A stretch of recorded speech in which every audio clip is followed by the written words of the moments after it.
تاب کے درگے تیرگی می روی بہر توبہ درائے شباب غوی بشنو از گوش دل مثنوی مانوی در رہے صدق برتا مسمم شوی بشنو از گوش دل مثنوی مانوی در رہے صدق برتا مسمم شوی۔ بسم اللہ الرحمن الرحیم، الحمدللہ رب العالمین، والصلاة والسلام علی سیدنا و مولانا محمد سید الاولین والآخرین وعلی آلہ واصحابہ اجمعین، اما بعد۔ گزشتہ ہم پڑھ رہے تھے کہ دنیا عالم اسباب ہے، ہر چیز یہاں پر سبب کے ذریعے تکمیل پاتی ہے، لیکن یہ اسباب اصلی نہیں ہے۔ اسباب کا بنانے والا جب تک نہ چاہے کوئی سبب آگے نہیں بڑھ سکتا، اور اگر اسباب بنانے والے یعنی مسبب نے، اللہ تعالیٰ نے اگر فیصلہ کر لیا تو اسباب کو خود بخود بننا ہی بننا ہے۔ اسباب اپنے آپ میں کام بنانے والے نہیں ہیں، اسباب صرف ذریعہ ہوتے ہیں۔ چونکہ ہم بندے ہیں، اسباب ہمارے ہاتھ میں نہیں ہیں، اسی لیے ہم اسباب کو دیکھ کر فیصلہ کرتے ہیں، اسباب کے حساب سے کام کرتے ہیں، لیکن اسباب اصلی نہیں ہیں۔ یہ بتاتے ہوئے مولانا روم نے کہا تھا کہ اپنی آنکھیں کھولو اور اسباب کی طرف سے نظر ہٹا کر اسباب بنانے والے کی طرف نظر لے کر جاؤ۔ اور یہ جو نظر ہے، یہ ویسے تو ہر انسان کے پاس نظر ہوتی ہے، آنکھوں سے دکھائی دیتا ہے، لیکن آپ کہتے ہیں وہ نظر جو آنکھوں سے دکھائی دینے والی ہے، اس نظر سے یہ کام نہیں ہوتا۔ آنکھ سے جو انسان دیکھتا ہے، وہ آنکھ تو ہر انسان کے پاس ہوتی ہے، لیکن ہر انسان اپنی ان ظاہری آنکھوں سے مسبب کو نہیں دیکھتا۔ تو آپ کو وہ آنکھیں پیدا کرنی ہیں جو اسباب سے نظر ہٹا کر مسبب پر نظر لے جائے اور مسبب کو دکھائے۔ ہر چیز میں فاعل حقیقی، اصلی کام کرنے والا جو ہے وہ اللہ تعالیٰ ہوتا ہے۔ اس کو بیان کرتے ہوئے آپ کہتے تھے کہ یہی وہ ہے جو نقصان کے اسباب سے نجات پانے کا طریقہ ہوتا ہے۔ اگر انسان اپنی زندگی میں اپنی نظر اسباب بنانے والے پر رکھے تو اسباب کے ٹوٹ جانے سے وہ کبھی غم زدہ نہیں ہوگا۔ جس کی نظر اسباب پر ہوتی ہے وہ اسباب ٹوٹ جانے سے غمزدہ ہو جاتا ہے اور اسباب کے بن جانے سے خوش ہو جاتا ہے۔ لیکن جو مسبب پر نظر رکھنے والا ہوتا ہے، وہ زیادہ اسباب کی طرف نظر لے کر جاتا ہی نہیں۔ جو کام ہوتا ہے ہونے دو، جو کام نہیں ہوتا ہے مت ہونے دو۔ وہ جانتا ہے کہ ہر چیز مسبب کر رہا ہے۔ تو یہ نظر ہونا چاہیے، اور یہ نظر کے لیے وہ نظر والی آنکھ ہونا چاہیے۔ تو اپنی اس آنکھ کو ڈیولپ کرو۔ اب آپ یہ سمجھاتے ہوئے کہتے ہیں کہ حس جو ہوتی ہے انسان کی، ہر حس ہر چیز کا ادراک نہیں کر سکتی۔ آنکھ سن نہیں سکتی، کان چکھ نہیں سکتا، زبان چھو نہیں سکتی۔ جو کام جس حس سے لینا ہے، آپ کو اسی حس کا استعمال کرنا ہوتا ہے۔ تو جیسے ظاہری حس میں بھی ایک حس دوسرے حس کا کام نہیں کر سکتی، ویسے ہی ظاہری حس سے باطنی حس کا کام نہیں لیا جا سکتا۔ باطنی حس کا کام لینا ہے تو پھر باطنی حس کو ہی ایکٹیو کرنا ہوگا۔ اس کو آپ دیکھیے کس انداز سے سمجھاتے ہیں۔ چنبرے دیدے جہاں ادراک تست، پردے پاکاں حسے ناپاک تست۔ دنیا میں جو کچھ ہوتا ہے اس کو دیکھنے کا جو دائرہ ہے، جو لمٹس ہے، وہ ادراک ہی ہے، آپ کے سینسز ہی ہے۔ جس چیز کو دیکھنا ہے، جس چیز کو سننا ہے، اس کے لیے اسی حس کا استعمال کرنا ہوتا ہے۔ دیکھنے کے لیے کان کا استعمال کرنے سے کچھ نہیں ہوتا، سننے کے لیے منہ کا استعمال کرنے سے کچھ نہیں ہوتا۔ تو ویسے ہی جو باطنی ادراک ہے، اس سے جو چیز دیکھنے کو ملتی ہے، اس کو دیکھنے کے لیے باطنی حس کو ایکٹیو کرنا ہوگا۔ جیسے ظاہری حس بھی 5 مختلف حس ہے، ویسی باطنی حس بھی 5 ہے، ان 5 کو ایکٹیو کرنا ہوگا۔ اگر یہ ظاہری حس رہے گی، باطنی حس نہیں رہے گی، تو اس کو پاک حس نہیں کہتے۔ پاک حصیں تو باطنی حس ہی ہے۔ یہ دنیا کی جو ظاہری حس ہے یہ ناپاک حس کہلاتی ہے۔ اگر آپ اسی سے باطنی حس کا اندازہ کرنے کی کوشش کریں گے کچھ بھی نہیں ہوگا۔ تو پاک لوگوں کو دیکھنے کے لیے پاک حس کا استعمال میں لانا ہوگا، روحانی چیزوں کو دیکھنے کے لیے روحانی حس کا استعمال کرنا ہوگا، اس کو ایکٹیو کرنا ہوگا، اچھے لوگوں کو پہچاننے کے لیے اچھی حس کو ایکٹیویٹ کرنا ہوگا، ایکٹیو کرنا ہوگا۔ یہ جو ناپاک حس ہے جو ہر انسان کو حاصل ہے، اس سے اچھے اور برے کی تمیز نہیں ہوتی۔ یہ حس اچھے لوگوں کو کبھی نہیں دکھاتی، یہ حس اگر دکھائے گی تو صرف برے لوگوں کو ہی دکھائے گی۔ مدت حسرا بشو زاب آیاں ان چنی داں جام شو یہ صوفیاں۔ مشاہدہ جس کو کہتے ہیں نا، کلیئر وائنس، یہ کلیئر وائنس کا ایکیوٹ انشیٹیو انسائٹ کہتے ہیں۔ یہ جو سائٹ ہوتی ہے یہ ظاہری آنکھ سے دکھائی دیتی ہے، لیکن جو انسائٹ ہوتی ہے، اور وہ بھی ایکیوٹ انشیٹیو انسائٹ کہتے ہیں اس کو، مشاہدہ، جو اس آنکھ سے نہیں ہوتا، باطنی آنکھ کھولنی پڑتی ہے اس کے لیے۔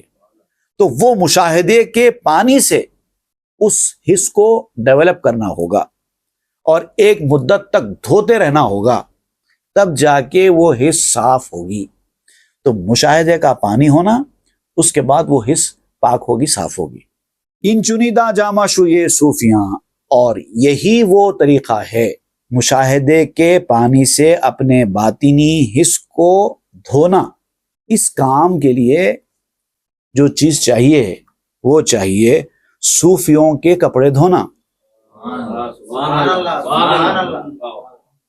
اس طرح سمجھو اس کو کہ اہل اللہ کی خدمت کرنا۔ صوفی اپنے کپڑے دھوتا ہے نا، تو صوفی کے کپڑے دھونے سے مراد کیا ہے؟ یہ ظاہری کپڑے دھونا نہیں ہے، بلکہ باطنی کپڑے دھونا ہے۔ جیسے حس ظاہری ہوتی ہے، باطنی ہوتی ہے، ویسے کپڑے بھی ظاہری اور باطنی ہوتے ہیں۔ باطنی کپڑوں کو دھونا صوفیوں کی طرح، تو وہ لوگ جسم کی صفائی، کپڑوں کی صفائی سے زیادہ اپنے روح کی صفائی اور اپنے باطنی کپڑوں کی صفائی پر توجہ دیتے ہیں، باطنی پاکی حاصل کرتے ہیں۔ ظاہری پاکی تو ضروری ہے، وہ تو سبھی حاصل کرتے ہیں، باطنی پاکی کی اہمیت اس سے زیادہ ہے۔ اہم ہے باطنی پاکی بدن کی پاکی سے، ذرا سا من کو بھی دھو لو بدن کو دھوتے ہوئے۔ بدن کو تو دھوتے ہی ہو، ذرا ساتھ میں بدن کے ساتھ ساتھ من کو بھی دھو لیا کرو۔ چوں شدی تو پاک پردہ برکنت، جان پاکاں خیش را بر تو زنت۔ اور جب تم پاک ہو جاؤ گے باطنی طور پر، تو پھر وہ جو پردہ ہے جو تم کو مشاہدے سے دور رکھ رہا ہے وہ اٹھ جائے گا۔ اور پھر جب وہ پردہ اٹھ جائے گا تو پاک لوگ، اچھے لوگ تم کو صاف دکھائی دینے لگیں گے۔ اور جب کسی کو اچھے لوگ، پاک لوگ صاف دکھائی دیتے ہیں تو وہ برے لوگوں کی طرف نظر لے کر ہی نہیں جاتا۔ جن کو اچھے لوگ دکھائی نہیں دیتے ان کی نظر پورے برے لوگوں کی طرف جا کے ٹکتی ہے، اسی لیے وہ تنقیدوں کا کام کرتے رہتے ہیں، یہ ایسے وہ ایسے، ان کے پاس یہ خرابی، ان کے پاس وہ خرابی، کیونکہ ان کو اچھے لوگ دکھائی ہی نہیں دے رہے ہیں، پردہ پڑا ہوا ہے۔ اب جو دکھائی دیں گے برے لوگ ہی دکھائی دیں گے، اور اچھے بھی برے ہی دکھائی دیں گے، کیونکہ وہ ان کی اچھائی کے اوپر پردہ پڑا ہوا ہے۔ لیکن جب اچھائی دکھانے والا پردہ اڑ جائے، اچھے لوگوں کے اور آپ کے بیچ کا پردہ اڑ جائے، اور آپ کی نظر اچھے لوگوں کی طرف جا کر ٹکنے لگے، تو آپ برا دیکھیں گے ہی کیوں؟ آپ کی نظر وہاں سے ہٹے گی ہی کیوں؟ جملہ عالم گربوت نور و سور، چشم را باشد ازاں خوبی خبر۔ تمام دنیا اگر نور کی شکل میں آ جائے یا صورت کی شکل میں آ جائے تو آنکھ کو اس کی خوبی کی خبر ہوگی، ورنہ اب تک نہیں ہو رہی تھی۔ اچھے لوگوں کی پہچان اچھائی کی نظر سے ہی ہوتی ہے۔ تو جب تک انسان اپنی بینائی کو، اپنے مشاہدے کو صاف کر کے اچھے لوگوں کی طرف دیکھنا نہ شروع کرے، اور جب تک وہ بیچ کا پردہ نہ اٹھا دے، تب تک اس کو کچھ دکھائی نہیں دے گا اچھائی۔ اگر ساری دنیا نور ہوتی یا صورت کی شکل میں ہوتی تو آنکھ کو دکھائی دیتی تھی، ظاہری آنکھ کو، لیکن یہ جو عالم ہے وہ سارا کا سارا عالم نور اور صورتوں کی شکل میں نہیں ہے، اسی لیے ظاہری آنکھ کو دکھائی نہیں دے رہا ہے۔ ظاہر ظاہری آنکھ کو دکھائی دے گا، باطن باطنی آنکھ کو دکھائی دے گا۔ تو باطنی آنکھ سے ایک چیز کو دیکھنے کے لیے ایک تو باطنی آنکھ میں روشنی ہونی چاہیے، وہ ایکٹیو ہونی چاہیے، اور اگر آنکھ بھی ایکٹیو ہے اور روشنی بھی ہے تب بھی جو چیز کو آپ دیکھ رہے ہیں اس کے اور آپ کے درمیان پردہ بھی نہیں ہونا چاہیے۔ یہ ضروری ہے نا دیکھنے کے لیے۔ آپ اگر دنیا میں کوئی چیز دیکھنا چاہتے ہیں تو یہ 3-4 چیزیں ضروری ہیں۔ ایک تو آپ کی آنکھوں میں بینائی ہونا، اگر آپ کی آنکھ میں بینائی نہیں ہے تو دکھائی نہیں دے گا۔ دوسری چیز، آپ کی آنکھ میں بینائی ہے لیکن اندھیرا ہے، روشنی ہی نہیں ہے، تو بھی آپ کو دکھائی نہیں دے گا۔ روشنی بھی چاہیے ہوتی ہے، اور روشنی بھی ہے اور آپ کی آنکھوں میں بینائی بھی ہے تب بھی ہے، لیکن جس چیز کو آپ دیکھنا چاہتے ہیں اس کے اور آپ کے بیچ میں کوئی پردہ ہے تب بھی آپ کو دکھائی نہیں دے گا۔ یہ تینوں چیزیں ہونا نا۔ باطنی آنکھ کا معاملہ بھی ایسے ہی ہے۔ ایک تو آپ کی باطنی آنکھ ایکٹیو رہنا چاہیے، اس کے اندر بینائی رہنا چاہیے، پھر نور ہونا چاہیے جو چیز آپ کو دکھائے، پھر تیسری چیز وہ پردہ بھی نہیں ہونا چاہیے۔ اس کے بعد ہی آپ کو کسی بت کی زلف دکھائی دے گی، محبوب کی زلفیں دکھائی دیں گی، محبوب کا رخسار دکھائی دے گا۔ اگر یہ 3 چیزوں میں سے ایک بھی اگر ہڈل ہے تو پھر دکھائی نہیں دے گا۔ چشم بستی گوش می آری بپیش، تانمائی زلف رخسارا بتیش۔ اگر آپ کو اپنے محبوب کا دیدار کرنا ہے، اس کے زلفوں کو دیکھنا ہے، اس کے چہرے کو دیکھنا ہے، یعنی اس کی باطنی کمالات کو دیکھنا ہے، اس کی طاقت کو دیکھنا ہے، اس کے حسن کو دیکھنا ہے، تو آپ کو ان 3 چیزوں کے ساتھ بینائی، نور اور پردے کا اٹھ جانا، یہ 3 چیزوں کے ساتھ آپ کو آنکھوں سے دیکھنا ہوگا۔ کان اگر آپ سامنے لائیں گے دیکھنے کے لیے تو بھی کچھ دکھائی نہیں دے گا، نہ زلف دکھائی دے گی، نہ رخسار دکھائی دے گا، اس لیے کہ دیکھنے کا جو آلہ ہے، دیکھنے کی جو حص ہے وہ تو آنکھ ہے۔ اگر آپ نے آنکھیں بند کر لی اور اپنے کان کو ایکٹیو کر لیا تو کہاں سے دکھائی دے گا؟ گوش گوید من بے صورت نگروم، صورت ار بانگے زنت من وشنوم۔ اگر آپ کان کو ایکٹیو کر کے کان سے کہیں کہ ذرا وہ دیکھو، تو کان کہے گا میں صورت دیکھنے والا نہیں ہوں، میں صورتوں کی طرف نہیں جاتا، میں آواز کی طرف جاتا ہوں۔ صورت اگر کچھ آواز کرے گی تو میں بولوں گا، کیونکہ کان کا کام سننا ہے، تو سننا آواز کا ہوتا ہے، چہرے کا نہیں ہوتا۔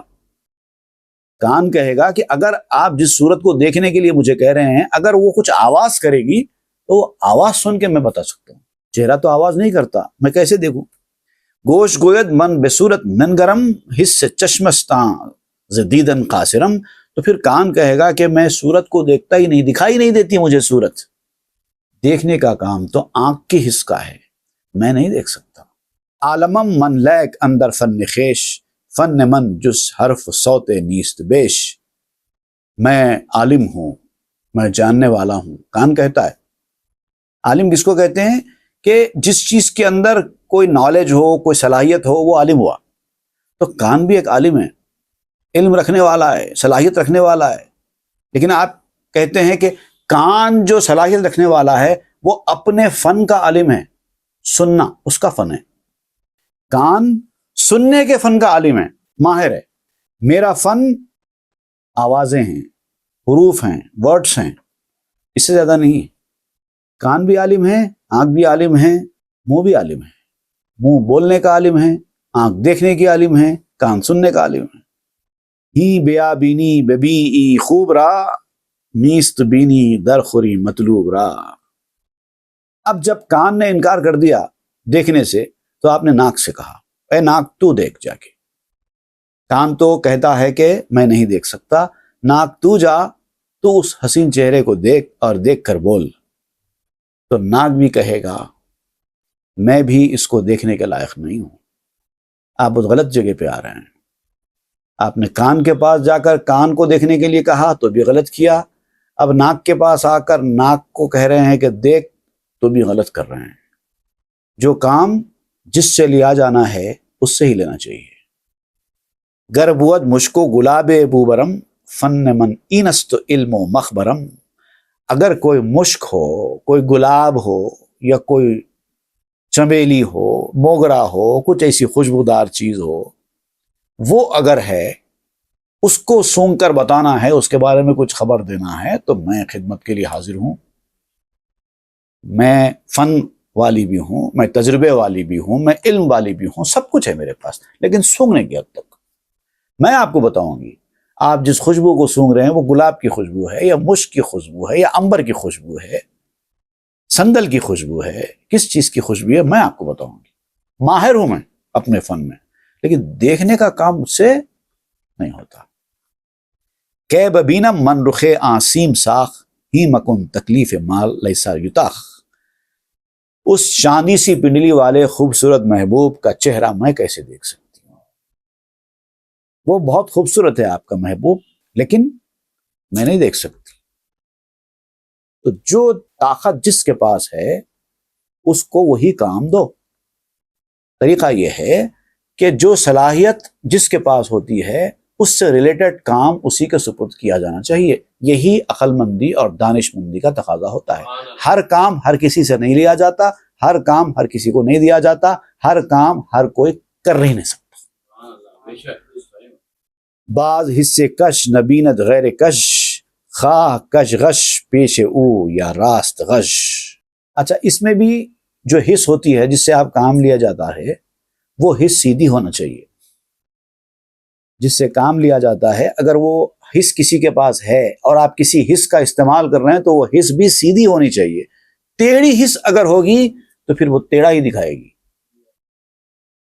آپ اس کے سامنے سیدھا چلو یا ٹیڑھا چلو، وہ کہے گی ٹیڑھا ہی ہے، کیونکہ حص ٹیڑھی ہے۔ بھینگا آدمی ہے، اس کو آپ کہو کہ فلاں چیز دیکھ کر بتاؤ کیسی ہے، وہ آپ کو ٹیڑھی ہی بتائے گا، کیونکہ اس کو ویسے ہی دکھائی دے رہا ہے۔ چشم احول از یکے دیدن یقین، ناظر شرکست نہ توحید بھی۔ بھینگے کی آنکھ ایک ایک چیز کو دو دو دکھاتی ہے۔ جب وہ کسی چیز کو دیکھتا ہے تو ایک ایک چیز دو دو دکھائی دیتی ہے اس کو۔ ایک ہی طرح کے دو لوگ اس کو دکھائی دیتے ہیں، ایک ہی آدمی آتا ہے اس کے سامنے، لیکن اس کو ایسا لگتا ہے دو آدمی آ رہے ہیں۔ تو یقیناً وہ صحیح بات آپ کو نہیں بتا سکتا۔ اس کی آنکھ مشرک ہے، توحید والی نہیں ہے۔ آپ کہتے ہیں کہ ایک کو ایک دکھانے کا نام توحید ہے نا، اس کو تو ایک کو دو دکھا رہی ہے، تو یہ تو شرک ہو گیا۔ مشرک آنکھ کہتے ہیں، یہ شاعرانہ انداز ہے بولنے کا۔ تو کہ فرعونی ہما مکری و زرخ، مر مرا از خود نمی دانی تو فرق۔ اب پھر واپس پلٹ کے موسیٰ علیہ السلام کے فرعون کا جو واقعہ ہے اس کی طرف آتے ہوئے کہتے ہیں کہ موسیٰ علیہ السلام فرعون سے کہ فرعون تو سر سے پاؤں تک دھوکہ اور فریب ہے، اب تو مجھ میں اور شیطانی حرکتوں میں کہاں سے فرق کر سکتا ہے؟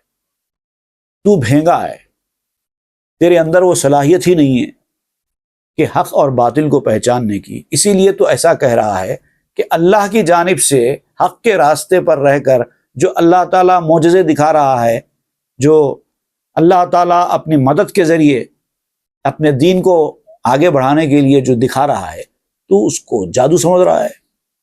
اب یہ تیری آنکھوں کی خرابی ہے کہ تجھے یہ سب کچھ جادو نظر آ رہا ہے، لیکن جادو میں اور معجزے میں کوئی مماثلت نہیں ہے۔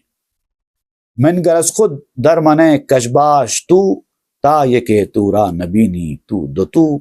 اے ٹیڑھا کام کرنے والے، اپنی آنکھوں سے، اپنی ذات سے، اپنے حساب سے مجھے مت دیکھ۔ تو کیا کر رہا ہے؟ اپنے حساب سے مجھے دیکھنے کی کوشش کر رہا ہے۔ تو سرکش، تو ظالم، تو غلط راستے پر جانے والا گمراہ، باغی، اور تیری آنکھ بھی تیری صفات والی۔ اب تو ان آنکھوں سے مجھے دیکھے گا تو میری سچائی تجھے کہاں سے دکھائی دے گی؟ تو ایک کو دو دیکھنے والا بھینگا ہے۔ بن گر اندر من ز من یک ساہتے، تا ورائے کون بینی ساہتے۔ اگر تجھے جاننا ہی ہے کہ میں کون ہوں اور یہ جو میں دکھا رہا ہوں یہ جادو ہے یا نہیں ہے، تو تھوڑی دیر کے لیے مجھے میری آنکھ سے دیکھ، تجھے پتا چلے گا۔ تو جو لمیٹڈ سائٹ رکھتا نا، وہ تیری لمیٹڈ سائٹ صرف دنیا کو دکھائے گی، اور وہ بھی جتنا تیری آنکھوں کے سامنے آئے گا اتنا ہی دکھائے گی۔ دنیا کی چیزیں بھی ہر چیز کھول کھول کر تیرے سامنے نہیں آ سکتی، کیونکہ تو لمیٹڈ ہے۔ لیکن اگر تو میری آنکھوں سے دیکھ لے کچھ وقت کے لیے، تو تجھے پتا چلے گا کہ دنیا کی چیزوں میں جو ظاہر اور باطن ہے وہ تو ہے ہی ہے، دنیا سے آگے بھی کتنی دنیا ہیں وہ بھی دیکھے گا. وارہی استنگیو از ننگو نام عشق اندر عشق بینی وسلام. یہ جو تیری تنگی ہے، نظر کی تنگی، فکر کی تنگی، یہ تیرا ننگ و نام ہے، یہ شرمندگی ہے تیری، یہ چھوٹی ذہنیت ہے تیری، ان تمام چیزوں سے تو نجات پا جائے گا اگر تو میری آنکھوں سے دیکھے گا. میں تجھے وہ دکھاؤں گا کہ جس کو عشق کہتے ہیں، بلکہ عشق میں عشق دیکھے گا تو، ہر عشق کے اندر ایک عشق دیکھے گا. پس بدانی چونکہ رستی از بدن گوش و بینی چشمی تانت شدن. ابھی فی الحال تیری صورتحال یہ ہے کہ تو جسم کی قید میں ہے. اب تیرے اندر اتنی صلاحیت نہیں ہے کہ جسم کی قید میں رہتے ہوئے میری آنکھوں سے جو میں مشاہدہ کر رہا ہوں تو بھی وہ دیکھ سکے. اب تیرے لیے ایک ہی راستہ ہے، یا تو میری اتباع کر، میرے راستے پر آ جا تاکہ میں تجھے نکھار کر، بنا کر، سنوار کر، تربیت کر کے اس قابل بنا سکوں، یا نہیں تو پھر انتظار کر جب تک کہ تو اس جسم کی قید سے آزاد نہ ہو جائے. جب تو نجات پا جائے گا اپنے اس جسم کے خول سے، تب دیکھ لے گا سب کچھ، اور اس کے بعد پھر تیری ہر حص تیرے سارے کام آئے گی.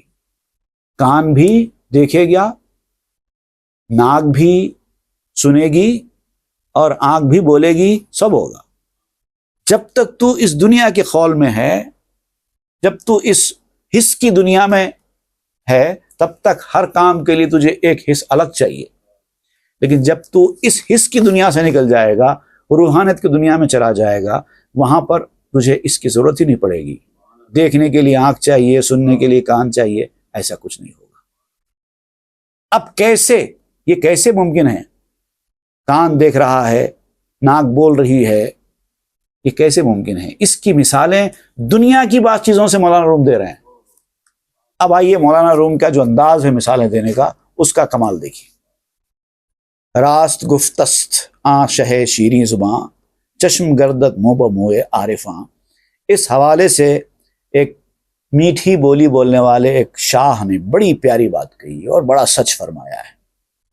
حضرت بایزید بستامی کی طرف آپ اشارہ کر رہے ہیں کہ آپ نے فرمایا تھا ایک مقام پہ کہ عارف لوگ وہ ہوتے ہیں جن کا بال بال آنکھ بن جاتا ہے. اب اس کی صراحت کیا ہے؟ بال بال آنکھ بن جاتا ہے. صرف آنکھ نہیں چاہیے دیکھنے کے لیے، ان کا پورا جسم دکھاتا ہے.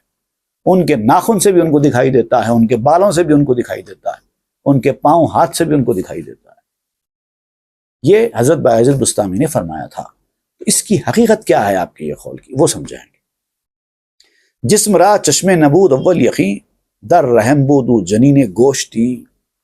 اب ایک پہلی مثال آپ دیتے ہوئے سمجھاتے ہیں کہ شروع میں جب تم ابھی دنیا میں پیدا نہیں ہوئے تھے، جب ماں کے پیٹ میں تھے، اس وقت تمہاری دنیا چل رہی تھی کہ نہیں چل رہی تھی؟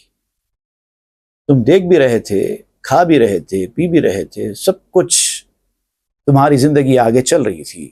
اس وقت تو تمہاری آنکھ بھی نہیں بنی تھی، پھر کیسے دیکھ رہے تھے؟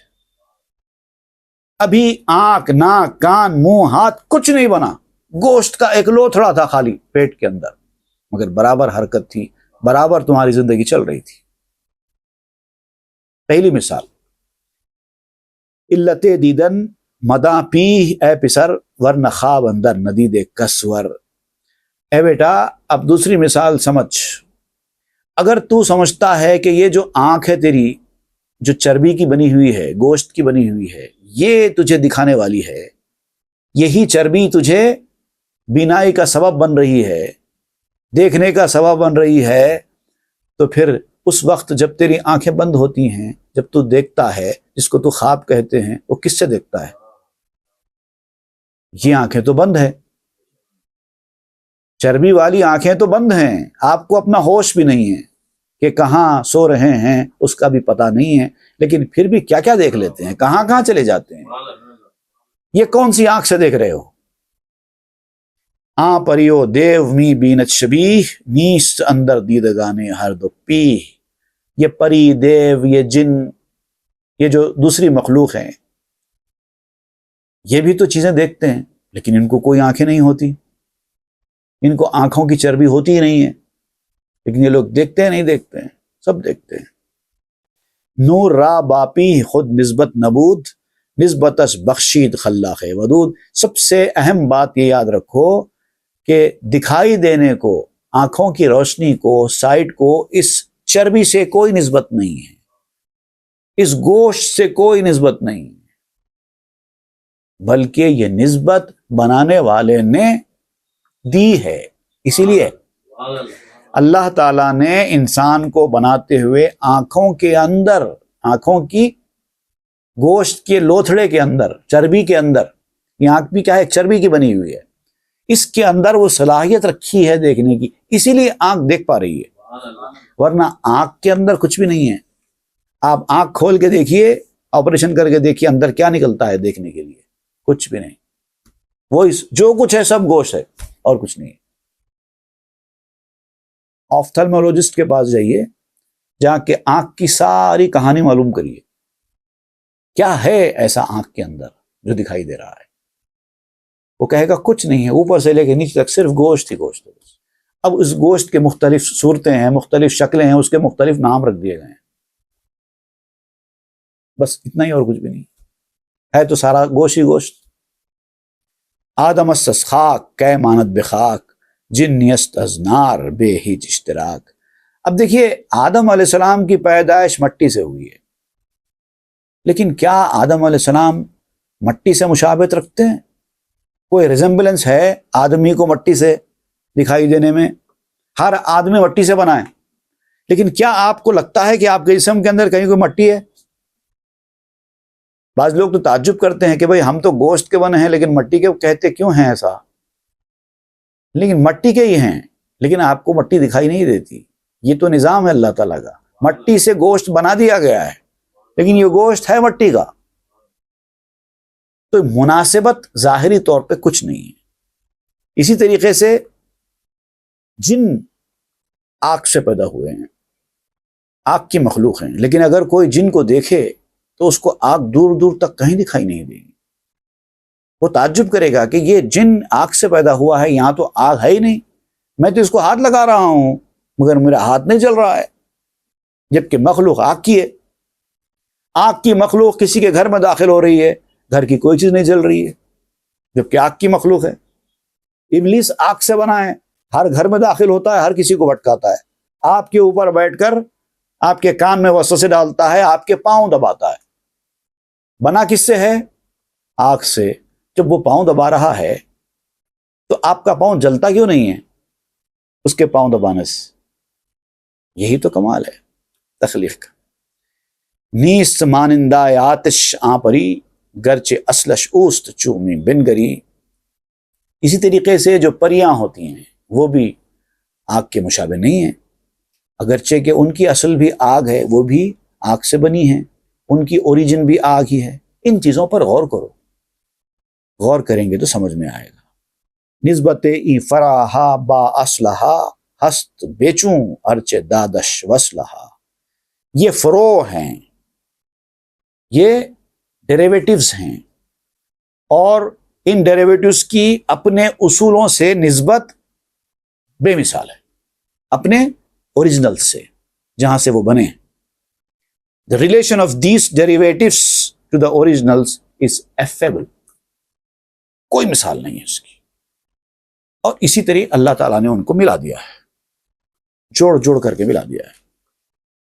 آدمی چوں زادہ خاک و حواست، این پسر را با پتر نسبت کجاست۔ آدمی مٹی سے بنا ہے، مٹی کے ذرات سے بنا ہے، لیکن دونوں کے درمیان مناسبت ہی نہیں ہے۔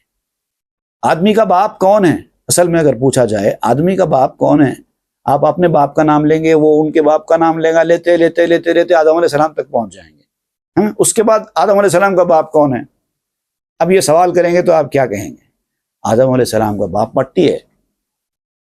جیسے آپ کے باپ سے پیدا ہوئے ہیں، ان کے باپ سے پیدا ہوئے ہیں، ویسے آدم علیہ السلام اپنے باپ سے پیدا ہوئے ہیں جو کہ مٹی ہے۔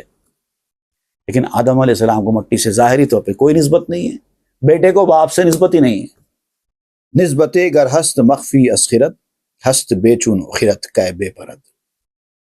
اگر کوئی مناسبت ہے بھی تو یقیناً ہوگی بغیر مناسبت کے تو نہیں ہوگا، مناسبت تو ہوگی لیکن انسانی عقل سے چھپی ہوئی ہے۔ یہ جو مناسبت ہے یہ انسانی عقل سے چھپی ہوئی ہے اور بے کیفیت ہے، اس کو سمجھا نہیں سکتے، اسی لیے عقل اس کو سمجھ بھی نہیں سکتی۔ اب ان حقائق کو سمجھنے کا اور کیا کیا ذریعہ ہو سکتا ہے جس سے کچھ پردے ہماری آنکھوں کے سامنے سے ہٹ جائیں، وہ ہے، اور اگر نہ ہوتے تو اس صراحت کے ساتھ مولانا روم یہاں پر اس کا ذکر ہی نہیں کرتے۔ ذکر کر رہے ہیں کا مطلب کچھ نہ کچھ تو ہے جس سے کچھ نہ کچھ تو سمجھا جا سکتا ہے، انشاءاللہ وہ ہم آئندہ کے درس میں پڑھیں۔ صلی اللہ تعالی علی خیر سیدنا محمد وآلہ وسلم والحمدللہ رب العالمین۔ تاب کے در لگے تیرگی میں روی، بہر توبہ درائے شباب غوی، بشنو از گوش دل مثنبی معنوی، در رہے صدق برتا مسمم شبی، بشنو از گوش دل مثنبی معنوی، در